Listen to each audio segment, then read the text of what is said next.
आप सभी का ग्रीन न्यूज़ के यूट्यूब चैनल पर स्वागत करता हूं। कैसे हैं आप सारे, ज़रूर बताइएगा कमेंट करके। इस वीडियो में बात करने वाले हैं कृषि वनस्पति विज्ञान प्रश्न पत्र 2015 के बारे में, जिसमें किस प्रकार से क्वेश्चन पूछे गए हैं, तो उन्हें वन बाय वन डिस्कस कर लेते हैं, जिससे आप लोगों के जो MCQ हैं आती हैं और निश्चित उत्तरीय प्रश्न हैं, वो अच्छी तरीके से आप इन्हें सॉल्व कर सकें। क्योंकि आपको भी पता है ये क्वेश्चन जो है बार बार रिपीट होते रहते हैं, तो आपके चांसेस हैं ये रिपीट हो जाएंगे क्वेश्चन, तो आप में भी आ सकते हैं। यहाँ पर सिर्फ आपके जो क्वेश्चन ही नहीं, उनके जो ऑप्शन हैं उन्हें भी डिस्कस करेंगे, ताकि आपको यहाँ पर कम से कम 20-25 क्वेश्चन आपको देखने को मिलेंगे। तो वीडियो बहुत ही इंटरेस्टिंग होने वाला है, वीडियो बहुत ही इंपॉर्टेंट होने वाला है, तो वीडियो को लाइक जरूर कर दीजिएगा। यदि हमारे यूट्यूब चैनल पर नए हैं तो प्लीज़ सब्सक्राइब कर लीजिएगा। तो वीडियो को शुरू करते हैं। यहाँ पर पहला जो प्रश्न आप देख पा रहे हैं बहुविकल्पीय में, तो यहाँ पर पहला जो प्रश्न आपको सामने आ रहा है वो आप देख सकते हैं। यहाँ पर प्रोटीन प्रोटीन बने होते हैं, प्रोटीन किसके बने होते हैं? तो प्रोटीन जो आपके होते हैं वो बने होते हैं अमीनो अम्ल के बने होते हैं। किसके बने होते हैं? अमीनो अम्ल के बने होते हैं। वहीं पर अगर बात करें तो सेलुलोज क्या होता है? एक पॉलीसेकेराइड होता है। सेलुलोज जो आपका है एक पॉलीसेकेराइड्स होता है, पॉलीसेकेराइड्स होता है, ये भी याद रखिएगा। ऐसे क्वेश्चन पूछ लिया जाता है, इनमें से पॉलीसेकेराइड है, मोनोसेकेराइड है, डाइसेकेराइड है। तो इसमें जो है सेलुलोज जो आपका है वो पॉलीसेकेराइड है, ग्लूकोज जो आपका है वो मोनोसेकेराइड है। C6H12O6 होता है, इसका सूत्र याद रखिएगा। C6H12O6 इसका सूत्र होता है। इस प्रकार से आपके यहाँ पर 3 क्वेश्चन आपको मिल गए। नेक्स्ट क्वेश्चन है जीवाणु जिसका सबसे अधिक अध्ययन किया गया है। बहुत ही इंपॉर्टेंट क्वेश्चन है ये भी आपका। जीवाणु जिसका सबसे अधिक अध्ययन किया गया है, सबसे अधिक अध्ययन किसका किया गया है? तो वो ई कोलाई का किया गया है। किसका किया गया है? ई कोलाई को किया गया है। जीवाणु का अध्ययन क्या कहलाता है दोस्तों? जीवाणु का अध्ययन जो आपका है वो बैक्टीरियोलॉजी कहलाता है। बैक्टीरिया कहते हैं जीवाणु को इंग्लिश में, उसी से बना है बैक्टीरियोलॉजी। बैक्टीरियोलॉजी में किसका अध्ययन करते हैं? जीवाणु का अध्ययन करते हैं। ये भी इंपॉर्टेंट है। नेक्स्ट क्वेश्चन की बात करें इसी में, तो इसमें एक है TMV। ये क्या होता है दोस्तों? इसे बोलते हैं tobacco Mosaic virus. Tobacco Mosaic virus, तंबाकू का जो मोजाइक वायरस होता है उसी को बोलते हैं TMV। ये क्या है? एक वायरस है। क्या है दोस्तों? वायरस है। यह एक फर्स्ट प्लांट वायरस है। फर्स्ट, ये पहला वायरस था जिसे खोजा गया था प्लांट में। ये भी याद रखिएगा, फर्स्ट प्लांट वायरस है। कैसा वायरस है? फर्स्ट प्लांट वायरस है। तो इस प्रकार से आप इसे याद रख सकते हैं। नेक्स्ट क्वेश्चन है कुल जहाँ ट्राइमेरेस पुष्प पाए जाते हैं, इसका मतलब क्या है? कुल कौन सा फैमिली है जहाँ पर ट्राइमेरेस पुष्प पाए जाते हैं? जैसे ट्राइमेरेज का मतलब होता है, ट्राई मीन्स होता है 3, मैरेज का मतलब होता है पुष्प की पंखुड़ियाँ, पुष्प की पंखुड़ियाँ, पंखुड़ियाँ। इस प्रकार से आप समझ सकते हैं। जैसे कोई एक फ्लावर है जिसमें कि सिर्फ और सिर्फ 3 ही पंखुड़ियाँ हों, तो उसे बोलेंगे ट्राइमरेज फ्लावर। तो ट्राइमरेज फ्लावर किसमें नहीं पाया जाता है? ये तुमसे पूछा गया है क्वेश्चन। ट्राइमरेज आप समझ पा रहे होंगे, जिसमें कि 3 पंखुड़ियाँ होती हैं, उससे बना हुआ फ्लावर जो होता है उसमें ट्राइमरेज कहते हैं। इसी प्रकार से जिसमें 4 पंखुड़ियाँ होती हैं उसे क्या कहेंगे? टेट्रामेरेज फ्लावर। क्या बोलेंगे? टेट्रामेरेज। इसी प्रकार से जिसमें 5 पंखुड़ियाँ होंगी उसको पेंटामेरेज, इस प्रकार से इसमें बोलते हैं। तो इसमें आपका राइट आंसर हो जाएगा आपका इनमें से सभी। यदि आपको वीडियो पसंद आ रही हो तो प्लीज़ वीडियो को लाइक कर दीजिएगा, एक छोटा सा कमेंट जरूर करिएगा आपको वीडियो कैसी लगती है। अपना फीडबैक जरूर दीजिएगा, आपका हमारे लिए फीडबैक बहुत ही इंपॉर्टेंट रहने वाला है, तो प्लीज़ आप लोग कमेंट जरूर करिएगा। नेक्स्ट क्वेश्चन है एक अणु ATP में कितनी ऊर्जा पाई जाती है? तो एक अणु ATP में कितनी ऊर्जा पाई जाती है? तो यहाँ पर बात करें तो ऊर्जा की, तो वो होती है 7.3 किलो कैलोरी। ये तो आपको पता है। इसी के साथ आप याद रखिएगा प्रोटीन प्रोटीन प्रोटीन और आपका कार्बोहाइड्रेट, इन सब में जो आपको ऊर्जा प्राप्त होती है वो 4 किलो कैलोरी प्राप्त होती है। 4 kg कैलोरी ऊर्जा प्राप्त होती है। वहीं पर अगर बात करें हम फैट की, वसा की, तो वसा में आपको 9.3 किलो कैलोरी प्राप्त होती है। 9.3 किलो कैलोरी प्राप्त होती है वसा से। और ये टीपी से आपको यहाँ पर याद रखना 7.3 किलो कैलोरी जो है ऊर्जा प्राप्त होती है। नेक्स्ट क्वेश्चन है मूल रोम जल का अवशोषण करते हैं। मूल रोम क्या होता है दोस्तों? मूल में होता है जड़। आपको बहुत बारीकी से बता रहा हूँ, जिन्हें भी नहीं पता होगा इसका सिनोनिम सो भी जान ले। मूल का मतलब होता है जड़। जिस प्रकार से आप समझ सकते हैं, जड़ जो होती है, जड़ का जो निचला हिस्सा होता है वहाँ पर देखिए होते हैं इस प्रकार के जो हेयर्स निकले होते हैं। इस प्रकार से जैसे कि तुम्हारे शरीर पर बाल निकले होते हैं, उन्हीं प्रकार से रूट पर जो है छोटे छोटे बाल निकले होते हैं, सॉरी हेयर्स निकले होते हैं, इन्हें कहते हैं। तो इन्हीं को बोलते हैं मूल रोम। इन्हीं के द्वारा जो जल का अवशोषण किया जाता है, अपने अंदर लिया जाता है, उसे बोलते हैं अंतः प्रसरण। क्या बोलते हैं दोस्तों? अंतः प्रसरण बोलते हैं। आप लोग हमारा टेलीग्राम ग्रुप जरूर ज्वाइन कर लीजिएगा, वहाँ पर आपको इसकी टेस्ट सीरीज मिल जाती हैं, वहाँ पर आपको क्विज़ मिल जाती है, उन्हें सॉल्व करेंगे तो इससे आपकी तैयारी अच्छी हो जाएगी। प्लीज़ आप लोग जिसे ज़रूर ज्वाइन कर लीजिएगा, लिंक आपको डिस्क्रिप्शन में मिल जाएगी। नेक्स्ट क्वेश्चन है निश्चित उत्तरीय प्रश्न। निश्चित उत्तरीय प्रश्न में क्या है दोस्तों, पहला आपका जो क्वेश्चन दिया गया अनुमलीय। अब इस प्रकार से हिंदी के शब्द अगर आ जाएंगे तो काफ़ी कंफ्यूजन होती है। आप लोग बहुत लोग जानते होंगे इसको इंग्लिश में क्या बोलते हैं, क्लेस्टोगैमी बोलते हैं। क्या बोलते हैं, क्लास्टोगैमी बोलते हैं।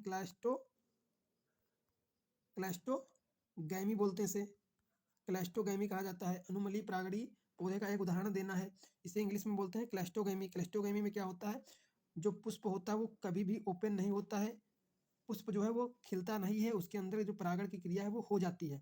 ये इसका उदाहरण किसमें आपके लिए हो जाएगा, इसका उदाहरण क्या हो जाएगा, इसे याद रखिएगा, मूंगफली। मूंगफली, मूंगफली जी का बोलते हैं मूंगफली। मूंगफली जो है उसमें जो है इसका लक्षण देखने को मिलता है अनुमली परागण का। ये बहुत ही सुटेबल उदाहरण है मूंगफली। इसमें क्या होता है, फ्लावर खुलता ही नहीं है इंटायर लव होल साइकिल, मतलब जब तक उसका जीवन काल होता है तब तक वो कभी खुलता ही नहीं है, उसमें परागण की क्रिया हो जाती है और फ्रूट सेट हो जाता है। नेक्स्ट क्वेश्चन की बात करें तो ट्यूबर जिसे कंद, चैनल को सब्सक्राइब करो पहले, हाँ जल्दी करो, मुझे पता है कि आप लोग नहीं करते हो, वीडियो देखते हो लेकिन सब्सक्राइब नहीं करते। ये लाल कलर का बटन नहीं से दबाओ, जल्दी दबाओ, जल्दी दबाओ, फिर मैं शुरू करूँ, दबा दो जल्दी, दबा दिया, घंटी भी दबा देना, ठीक। कहा जाता है। और आपका दूसरा होता है बल्ब जिसे सलकंद कहा जाता है। इसमें विभेद, विभेद का मतलब यहाँ पर है अंतर क्या है, डिफरेंस क्या है, ये बताना है। तो बल्ब को तुम कह सकते हो ये क्या है, ये जो है आपका स्टेम का रूपांतरण है। किसका रूपांतरण है, तने का रूपांतरण है। ये क्या होता है, तने का रूपांतरण होता है। बल्ब में भी आप कह सकते हैं कि ये तने का रूपांतरण है। और इसमें जो भोजन एकत्र होता है वो पत्ती में होता है। रूपांतरण किसका है, तने का, लेकिन जो भोजन एकत्र होता है, फूड पदार्थ जो भोज्य पदार्थ इकट्ठा होता है वो किसमें होता है, आपका पत्ती में होता है। अभी इसको और याद रखिए, इसमें ट्यूबर में एक और अंतर लिख सकते हैं। ट्यूबर में कक्षस्थ कलिकाएं पाई जाती हैं। आप देखे होंगे, इसका एग्जाम्पल आपको बताएं, आलू। आलू में देखे होंगे छोटी छोटी आंखें कहीं कहीं मिलती हैं आपको, वो क्या होती हैं, वो एक प्रकार की जो है कक्षस्थ कलिकाएं होती हैं, या यूं कहें कि पर्व संधियां होती हैं। जैसे कि गन्ना होता है, गन्ने में इससे जो है इसमें गांठें पाई जाती हैं, जैसे पर्व, ये जो होती हैं पर्व संधियां होती हैं, वो बीच का जो स्थान होता है ये इतना, इसे बोलते हैं पर्व, नोड इंटर नोड। तो इसमें जो है आपकी पर्व संधियां होती हैं। तो इसी प्रकार से आलू में भी जहाँ जहाँ ये पाई जाती हैं वो इसकी पर्व संधियां होती हैं, यहाँ पर इनकी कलिकाएं होती हैं, इन्हें बोलते हैं कक्षस्थ कलिका। ठीक है, तो ये ट्यूबर होता है कंद। सलकंद में ऐसा नहीं होता है, इसमें जो है बल्ब में जैसे कि आप प्याज देखें, प्याज होता है, प्याज में इसमें ऊपर की तरफ जो एक झिल्ली नुमा जो है सल्क पाया जाता है जिससे कवरिंग होती है। ठीक है, और इसमें जो है भोजन जो है वो पत्तियों में इकट्ठा होता है। इस प्रकार से इसमें अंतर लिख सकते थे, इसके एग्जाम्पल जरूर लिख देना। आज यदि आपको अंतर एक ही आ रहा तब भी ठीक है, लेकिन एग्जाम्पल लिख देंगे तब भी आपके लिए सुटेबल रहेगा। इसमें एक ही नंबर का क्वेश्चन है। नेक्स्ट क्वेश्चन है हाइपोथोडियम पुष्कर में पुष्पों के परागण कैसे होता है। इसमें जो है हाइपेंथोडियम, ये पहली बात तो आपको ये पता होना चाहिए पाया किस में जाता है। तो पाया ये आपका किस में जाता है, ये गूलर में पाया जाता है। गूलर, गुल्लर जिसे कहते हैं, गूलर या अंजीर में, जिसे क्या बोलते हैं, फिग बोलते हैं इंग्लिश में, अंजीर। अंजीर में इसके उदाहरण हो गए।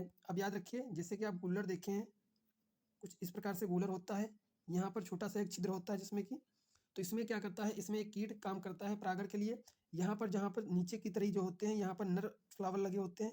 कौन से फ्लावर लगे होते हैं, नर लगे होते हैं, यानी मेल लगे होते हैं। ऊपर की तरफ जो है आपके फीमेल लगे होते हैं, यानी मादा फ्लावर लगे होते हैं, फूल लगे होते हैं गूलर के अंदर। आपको एग्जाम्पल दे रहा हूँ गूलर का, तो यहाँ पर देख सकते हैं गूलर के अंदर जो है इस प्रकार से फल लगे, वो लगे होते हैं, फ्लावर लगे होते हैं।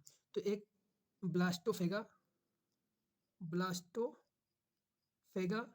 नामक कीट होता है, इसे नोट कर लीजिएगा। ब्लास्टोफेगा नामक कीट होता है जिसकी मादा, जिसकी मादा जो है इसके अंदर जो जाकर, यहाँ पर जो है इसके अंदर जाकर इसमें अंडे दे देती है, यानी कि एग लेइंग कर देती है।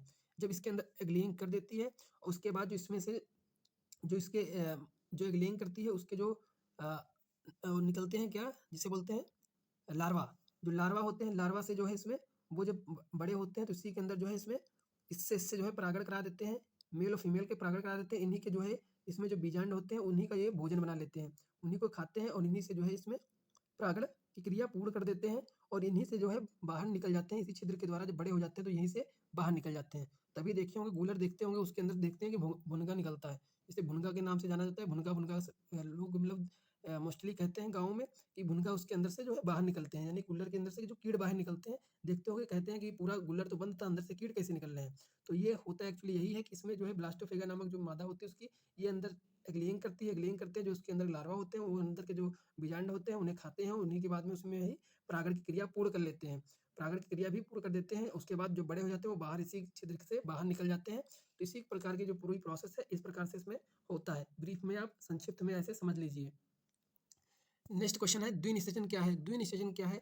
जब आप लोगों को अगर हिंदी वो डिफिनीशन नहीं समझ में आ रही फिर भी आप अगर डायग्राम जो बना देते हैं, बना रहा हूँ मैं इस प्रकार से अगर डायग्राम भी बना के वहाँ पर प्रदर्शित करोगे तब भी आपको अच्छे नंबर मिल जाएंगे, क्योंकि डायग्राम एक बहुत इंपॉर्टेंट रहता है जिससे कि आप बिना कुछ कहे अपनी सारी भावनाएं जो है प्रकट कर सकते हैं डायग्राम के माध्यम से। तो आप लोग डायग्राम जरूर बनाइएगा।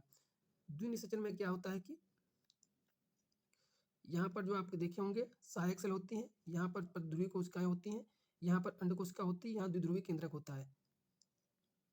तो यहाँ पर जब ऊपर से जाकर जो है यहाँ पर इधर से मैं बना दे रहा हूँ अंदर होता है ये, यहाँ से जो है आपका जो परागण जो है परागकण जो है वो आता है, जिसमें कि आपका एक मेन केंद्रक होता है और एक होता है नलिका केंद्रक। नलिका केंद्रक होता है तो इसमें जो मेन केंद्रक जो है आपका अंड कोशिका से मिल जाता है, उसके बाद जो नलिका केंद्रक जो होता है दो होते हैं यहाँ पर।